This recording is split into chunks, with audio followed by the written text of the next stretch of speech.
com a finalidade de adorar a Deus. Amém. Nós estamos já na segunda noite. Deus assim tem se feito presente, tem nos abençoado.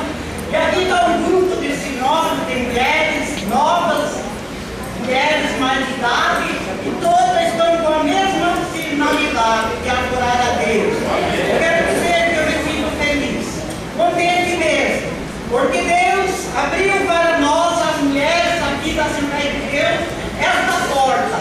E esta porta o Senhor abriu, já se passaram 45 anos, e nós estamos aqui, e até que o Senhor tem nos ajudado. Tem levantado irmãs valorosas, irmãs dedicadas, irmãs que estão servindo a Deus. E eu sinto-me feliz. Comecei ainda nova, hoje já estou de idade, mas eu sinto alegria no meu coração, mesmo de idade, o meu prazer, a minha alegria, o meu contentamento é de estar na casa de Deus, mas irmãos, não para liderar, mas para adorar o meu Deus, juntamente com os chilenos com o propósito de servir ao nosso Deus, estar ao lado do teu esposo como mulher de obreiro, ajudando e enfrentando na hora boa, mas também na hora difícil, ajuda, porque Deus te abençoa, Deus te garante, porque Ele chamou, como chamou meu esposo, chamou você também. Eu sou prova e testemunho do Senhor Jesus, porque o Senhor nos chamou,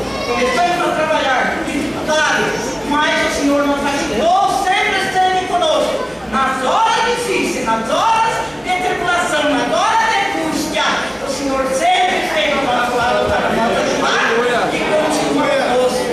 Essa é a minha palavra, em nome de Jesus, agradeço a oportunidade. Vamos ficar.